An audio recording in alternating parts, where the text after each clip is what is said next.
Is a XRP ETF coming? Well, Bitwise filed for one yesterday. That's some big news. I also got a ton of good stuff in this video. I hope you stick with me. If you like the video, please like and share it. If you want to support me in any way possible, there's going to be links down in the description to support the channel. I do a whole lot of work, a whole lot of time, my whole life is invested into this, and I know there's some of you out there that want to, thank me, and I will leave a link down in the description if you want to leave a tip of something like that. All right, it's October 1st. Starting today, large banks must meet new requirements that fit into global change in the regulatory framework. Basel III, all banks must now ensure that they have enough liquidity to weather financial storms, a huge change for financial industry, everyone who's invested in an XRP. And it talks about the Federal Reserve Board meeting here, effective on October 1st. So that's some big news there. And then Cyprus, the Monaco put this out, 100% agree on XRP price action is nothing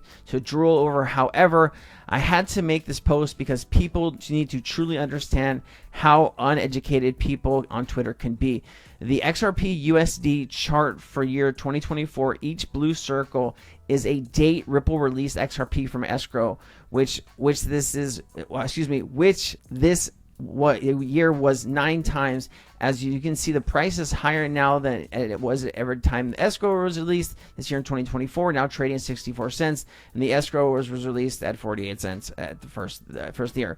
On top of that, if you take a closer look, there was only one time the value of XRP dropped immediately after the escrow were released, indicated the charts by plus and minus. You can see 8 times out of 9 of the escrow. So people are talking about, Ripple dumping, guys, conspiracy theories are just crazy, but like this is what you got to understand. This is massive, right?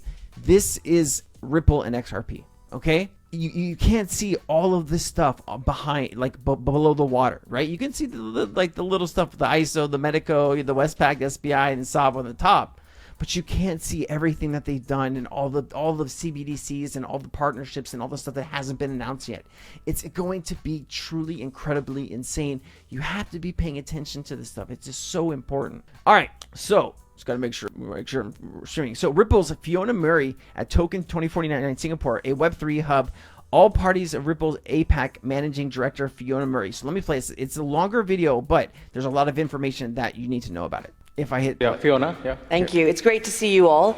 I'm Fiona Murray, Managing Director for Asia Pacific at Ripple. At Ripple, we're a one-stop shop for digital asset infrastructure. We help organizations and institutions to move value, whether that's fiat or digital, to store value with a custody solution, to exchange it with the launch of our stablecoin at the end of this year. And really excited to be here in my home in Singapore, where we are licensed for payments with our MPI license by MAS as well, and excited to tell you all about how great it is. It's wonderful. I think everybody whom we have in this panel are great, going to talk about Singapore as a whole. So Ima, I would like to start with you. Where MAS was a free hub. Sorry. We know Singapore. Emma and Hassan said it very well. We have a very similar view. For us, we could simplify it down to really 3 points. We do see Singapore as a Web3 hub today. So not a potential one, but it's all happening right here, right now. So the first is absolutely that regulatory clarity and framework, which has allowed Coinbase, Ripple to establish licensed operations here. MAS was at the forefront of bringing that regulatory clarity on the global stage, and we're delighted to have that, and would encourage many other jurisdictions to follow suit so that we can do more safely and effectively together. The second piece, look at the innovation around at Token. It's incredible to see that. And we all know that even in Web3, what you need to have are banks. You have to have TradFi support and infrastructure. Every entity needs a bank account, and that's not a given in many jurisdictions here.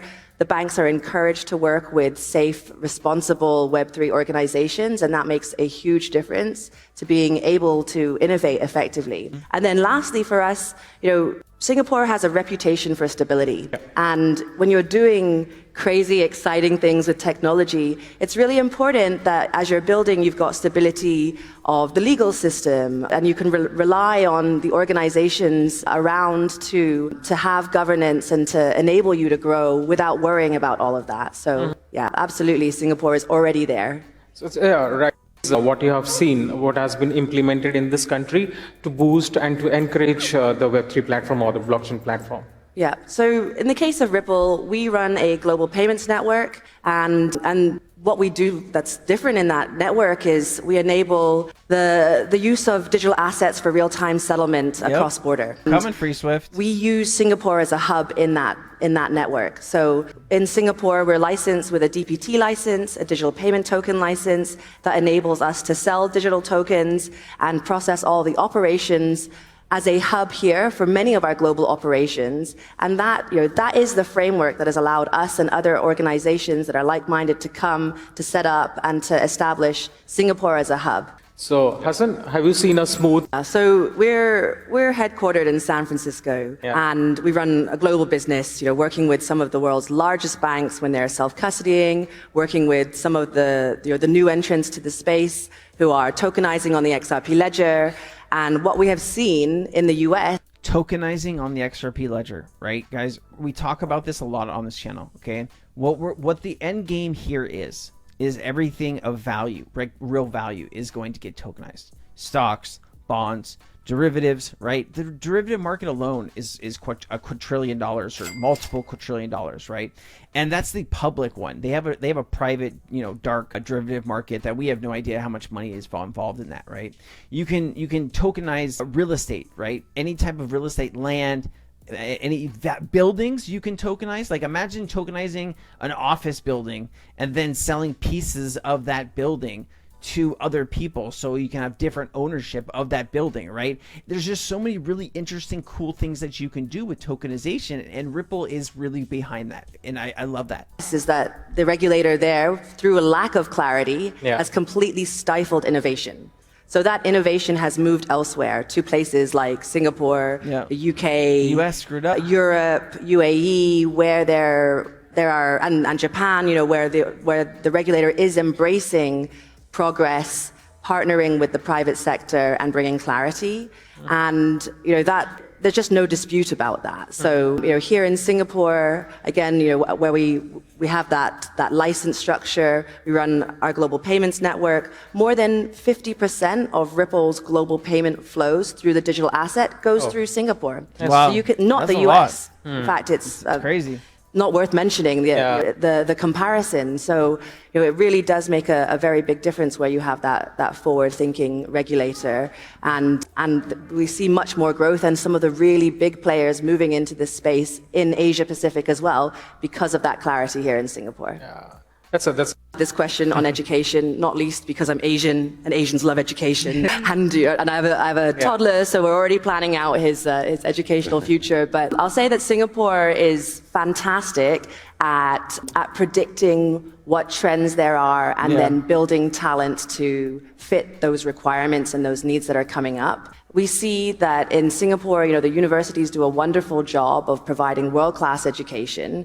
And what I really like to see here is actually their openness to collaborating with the private sector as well. So, all right, I'm not going to play the rest of that. If you want to watch that clip, just go to XRP Drops' channel and you can do that. So I showed this on another video, but this is pretty significant. So April market report on exporter payments, and from investment bankers, I can't say the name, Haleka mentions Ripple as a swift challenger along with other fintechs. So look at how much money is involved here. Cross-border payment size, 190 trillion, 520 billion a day, right?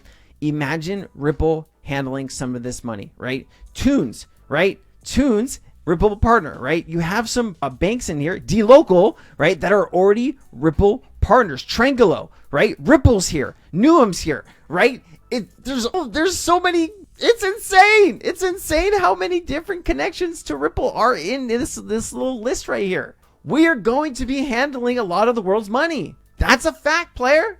That is a fact. Look over here. I zoomed in too much. I apologize.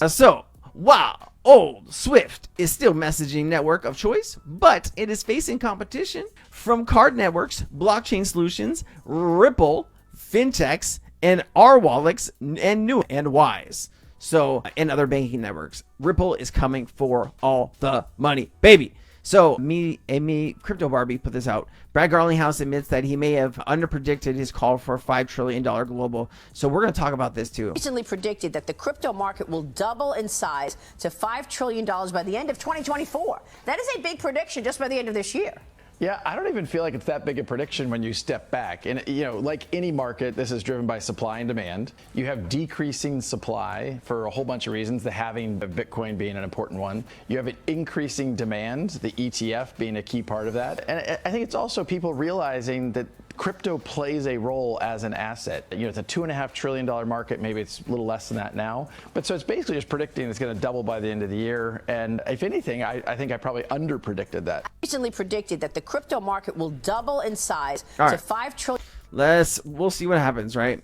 All right, massive news. Ripple is making waves with this new partnership with India, particularly with the $500 trillion oil industry. India has successfully executed its first crude oil transaction with the UAE, utilizing local currencies and integrating the XRP ledger system. The groundbreaking move bypasses the US dollar, showcasing the potential of blockchain technology. It's revolutionizing global trade. Maybe that's why they went after Ripple, right? Because Ripple's coming after all the money. As we look forward to more developments, the upcoming BRIC Summit, the impact of this collaboration could be monumental for altcoins.